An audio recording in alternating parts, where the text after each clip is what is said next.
Hi everybody, how are we doing? Matt from Hannah Fields, back with a monthly market garden update for the month of July. It's the 31st of July today. We're in high summer, and what a month it's been. It's been balanced. That's probably the good way to sort of describe it in terms of the weather anyway. We've had rain. We've had rain, and as you can see, the grass is starting to look lush and green. We've cut it, which is great because it means more materials for my compost bays, and all that mineral content falling from the sky has certainly been beneficial for the growing space at large. We still had good sunshine though. You know, it's been mid-20s most days with a mix of rain in between. So almost perfect weather conditions for a growing space. So talking of growing spaces, let's take a look and show you how we're shaping up this July. So I'm going to start with squashers. Bonkers. It's the only way I'm going to describe the squashers. They have done magnificently well this year. They had a great start because of all the sunshine, and now we've had some rain. It's starting to sort of ripen up the fruits really, really well. And they're coming early, guys. I reckon by the end of August, I'll be picking these. I normally sort of get curries and spaghetti squashes harvested around sort of September time. But like a lot of the things in the growing space this year, things are happening early or cropping early. And you can see they're doing that process early because downy mildew and a bit of disease is almost sort of forming in places, which is normal when plants are putting their energy into their ripening process. So that's how I can tell they're coming early, and obviously by the colouring on these squashes. I mean, if I knock them, they're going quite hard now. So yeah, an early crop of squash this year, I would say. And then I'll take you over to bed number 2, as we call it, which is doing great. Runner beans, and more runner beans. We are getting kilos and kilos and kilos at the minute. Lots of flour, lots of harvests. They're doing great. I think the weather conditions has been perfect for beans this year, if I'm honest. We plant ours out mid-May, always mid-May, and every other one, I tend to cut the tops off, sort of take the tops off. I don't do that with all of them, as you can see here. And that widens them out a little bit. They sort of grow this way as opposed to this way. And just keep picking the beans as they are ready, as they're cropping, pick them. That encourages more flour, and you're probably just going to get more beans, guys. So keep picking, keep getting them crops off. Kale, reliable as always, giving us loads and loads of harvests. Um, more harvests for your money than most crops, I would say. Um, what can I say? It's reliable most of the year. I would say it's a great crop to grow. So another tip as well for outdoor leafy stuff. If you don't intend on eating this in abundance, always still harvest your bottom leaves. Be mindful if they're getting discoloured or diseased or what have you because they're older. Take them off as well. And just by picking a few bottom leaves, you're encouraging that growth and encouraging the plant to give you harvests. So you can always freeze them if you're not going to eat them straight away or give them to friends, what have you. So any outdoor leafy crops that grow abundantly like this, always harvest them, even if you're not going to eat them straight away. Cheeky sort of second batch of French beans, which are, yeah, they've got a bit mottly and diseased. That's happened with some of the beans in the polytunnel that I put out earlier in the year as well. I don't know what it is. I'll keep an eye on them, but they're still leafing up well and giving plenty of flower. So I still, still consider these to be cropping well as we get into sort of the later part of this month. So that's all cool. These are our first French beans, which have been well harvested, and they're firing off new flower now. They look a lot healthier than these, so I'll have a little look into what that is. Yeah, always a school day, isn't it? And next to our beans, chard. Absolutely beautiful. The rainbow chard has done well this year, apart from 2 that bolted when it was really, really hot. None other have bolted since then, so that's good. And like the kale as well, even if you don't intend to sort of eat, large quantities of chard, always pick your older leaves off, and that encourages the growth and keeps the plants healthy as well. And you can probably notice gaps in between the chard. We did plant out spring onions, but they were sort of forming bulbs way before they were ready to mature. And most of our sort of spring onions have done that this year. I just think it's been too warm, to keep it simple. and I just took them out. And then I'm going to go again with spring onions in the next couple of weeks anyway. So, yeah, if you see an error, get rid of it. Or if you see a problem, get rid of it. Always just keep your beds nice and tidy and don't try and force crops to grow if they're not going to give you maximum harvests. Leeks. Leeks doing what leeks do, really. Yeah, they're just going to chug away all the way through till autumn and give us a nice crop when we get into sort of September, October time. I'm just netting them up, keeping the allium leaf miner off, which will be making an appearance soon, and just to protect it from anything in general, really. That's why we keep this net sort of mesh net on. It's yeah, just something to keep an eye on. I would always net your sort of alliums up anyway, and then you don't have to keep an eye on it so much. So yeah, leeks doing great. And then red cabbages, which are our second crop of cabbages this year. We had Derby Day spring cabbages in this area first. They cropped a month early. They were gone. And while they were being harvested, chucked in our next lot, which are going marvellously well, red cabbages. And I think these are going to be cropping a little bit earlier. We are anticipating these cropping probably sort of September time, October at the absolute latest, but I want to say September. And they'll give us a nice red cabbage for early autumn. This bed here, lots of stuff going on, really. This was our main carrots this year, which are not all harvested. There's a few left. But what I did is I heavily intercropped as the carrots were being harvested. Gaps appeared. Every 45 centimetres or so, I put in a line of beautiful Brussels sprouts. And then in between the sort of Brussels sprouts, I've got red Savoy cabbages, which I'm looking forward to this year, as I've never grown red ones before. So my crops are already growing. They're already getting lots of growth underway before the carrots are finished. I'm not waiting for the beds to be empty before planting again. I'm speeding time up constantly, gaining time on my growing season by intercropping crops in between crops that are already in the ground. Main bed doing absolutely marvellous. And then where should I take you next? I think I'll take you into the polytunnels to show you how we're shaping up. Oh, before I do that, just a little example here of planting in tubs. If you don't have massive amount of space in your gardens or where have you, don't let that stop you growing. You know, if you've got a tub, you can always put something in it. And these are my personal stash of Charlotte potatoes. Just chuck a few spares in that we had into buckets, and it's going to give me probably 9-10 kilos of potatoes. So there's always an opportunity to get something underway and always get something growing. Okay, main poly, which is tomato central. As you can see, our tomatoes are touching the top of the polytunnels in virtually every space in nook and cranny. It's the season of abundancy now for tomatoes. They're doing marvellously well. They're cropping heavy, and they're giving us many, many beautiful fruits. As you can see, we've got many varieties underway here. Our main varieties are Yellow Submarine down the bottom. Then we've got beautiful Golden Sunrise, which are the orange ones. And then a good old favourite, which is Gardener's Delight. And they are just trusts and trusts and trusts of fruit. It's been a great year for tomatoes. And yeah, they're nearly at the top, as you can see. So I'll be sort of cutting these at some point. I might let one or two overarch and tie them up in some way. Every year I tend to find a way of tying them up and getting a few more trusts out of them for my money.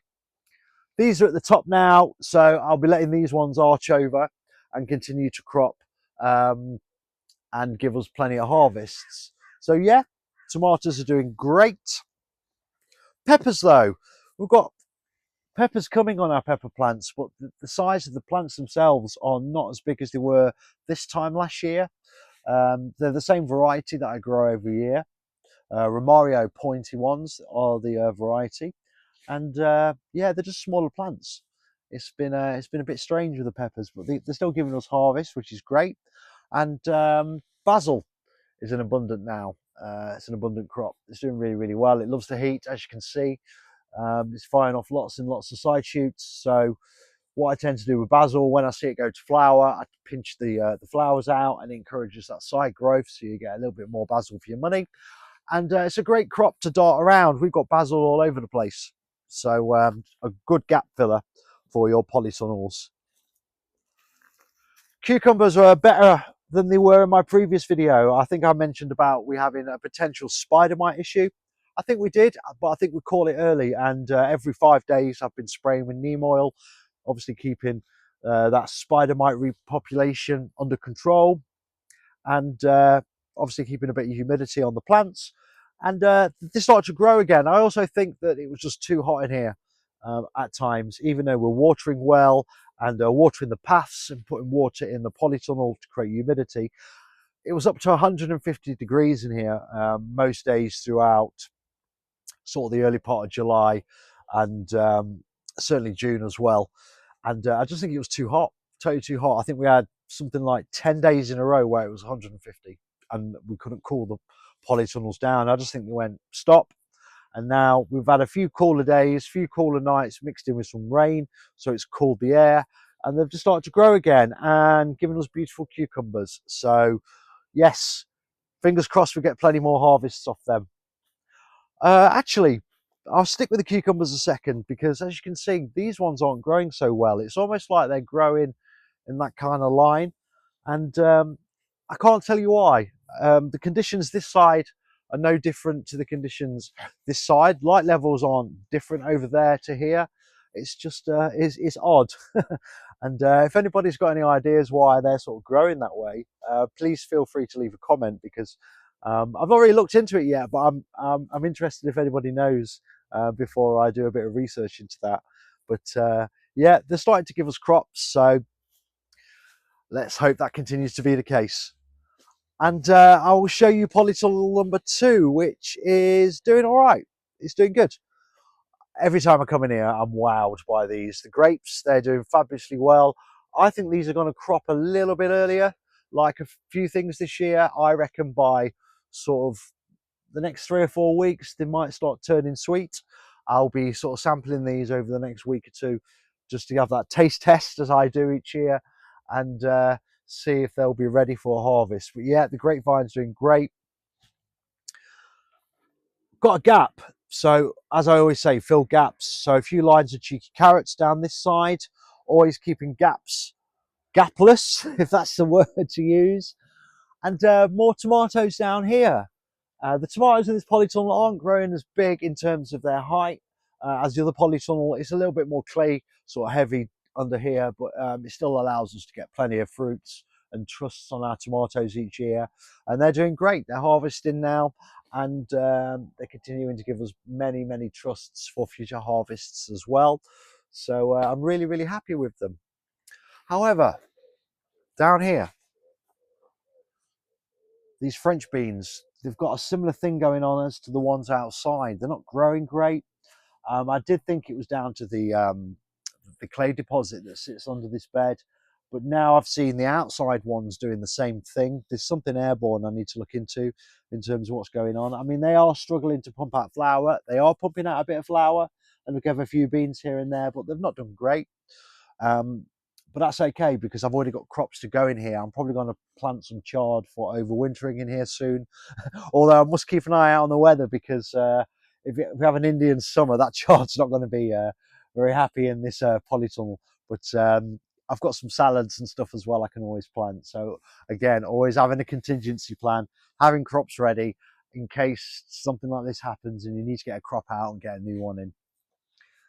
Down the back, our carrots have not done too much since my previous video. They're just chugging away, ready to give us a crop as we get into sort of autumn time.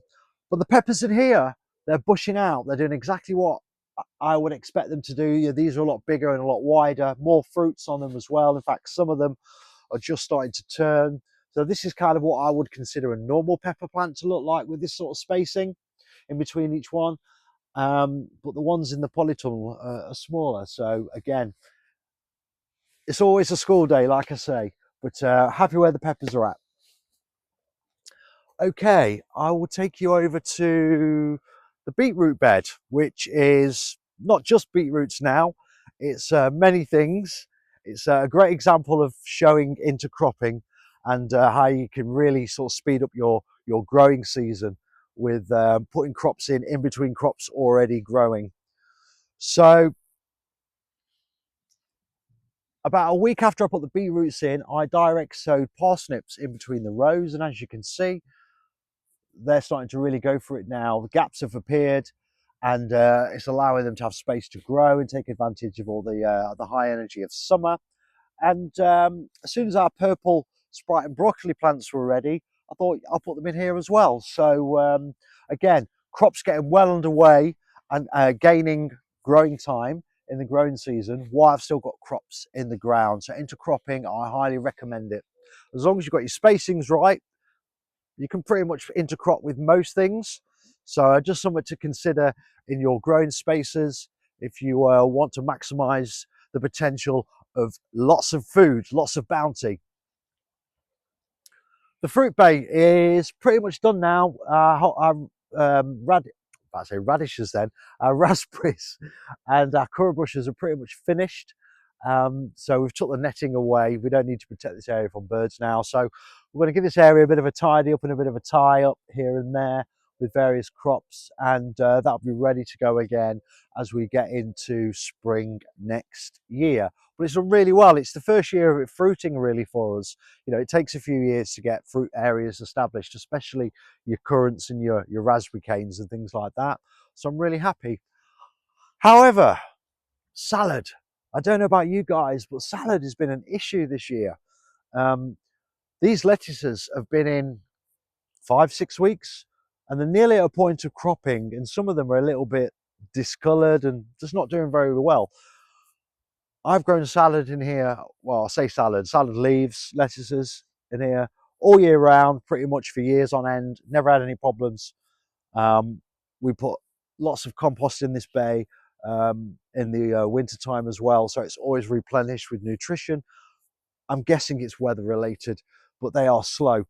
And yeah, we've not been able to sell any salad bags this month due to that issue. So, but they're starting to sort of go for it now and grow. So hopefully we'll start having some salad down here soon. And I've got plenty more to go in. So always thinking ahead, always trying to have a plan B in case something goes wrong. But I just thought I'd show it you because, you know, as I always say, I don't want to just show you good stuff. It's always good to show you what is actually generally going on in the growing space. So while we've got lots of yumminess going on, we still have our problems like everybody else. So yeah, I thought I'd show you that. Down here, the pond bed. Yes, I'm kind of happy with this now. It's been an interesting bed to grow in this year. We had cauliflowers in here first for a summer crop, which was the first for me. They gave us little cauliflowers from golf ball size to tennis size, and yeah, 1 or 2 actual formed curds. And they didn't do very well. They were stressed with the heat. That's what I'm putting it down to. But I had my next lot of cauliflowers that I always sow anyway for an autumn crop ready. So I took them out, and these are our official cauliflower crop for the year, if that makes sense. And yeah, they're sort of growing how I would expect them to grow. There's nothing that I can see that's a concern. So I'm going to let them chug away, and they will give us a crop probably as we get into September time, maybe October, depending on where we're at with the weather this year. Courgette plants, these are really cropping heavy now, as I'm sure all you guys are experiencing with your courgettes. And the ones at the back, as you can see, the smaller ones, they're starting to grow now, which is great. In fact, I'll take you round because it's a heavy clay deposit up here, and I've never grown fruit plants on this space. It's always been like beetroots and turnips and things. But as you can see, I planted some more compost. I actually dug them up and replanted them with some homemade compost, and they're going for it now. So I think what potentially might happen if the weather's good for us, it'll give us an overlap of crops. So when they start to sort of fizzle out, these ones will still have a couple of weeks left on it. So yeah, I'm happy that these have recovered, if that's a good word to use. And yeah, hopefully they'll continue to give us many harvests. And then this sort of area is a bit of an intercrop sort of process going on as well. So I've got Swedes in, which are growing like the clappers now, although a bit of flea beetle on these, but I would expect that even though I've got netting on, they always find a way to get in. And I planted spring onions in the gaps because Swedes don't need a lot of space. They don't take up a lot of space, and it's a good way of utilising the space with a crop that doesn't need much. So spring onions, hopefully we'll get lucky. We'll have some spring onions that have done well this year. And then this was our second lot of beetroot at the back, which we are cropping now. Some of them are huge. In fact, I'll just show you some. I'm saving these for personal consumption because some people that purchase our veg don't like them big, but look at these bad boys. These are huge, absolutely humongous. And they're still soft and tender, by the way, guys. So if you grow beetroot and they do go a bit big, don't worry about it. They're still soft in the middle from my experience. I mean, I roasted some of these off last week for lunch, and they were soft and tender and they were amazing. So don't worry about your food getting big. It just means you've got more food. That's my experience anyway. So yeah, I think that's about it for the growing space for this July. I hope you found this video useful, and please feel free to like, share and subscribe to this new channel, and I look forward to seeing you in the next video soon. Lots of love, take care.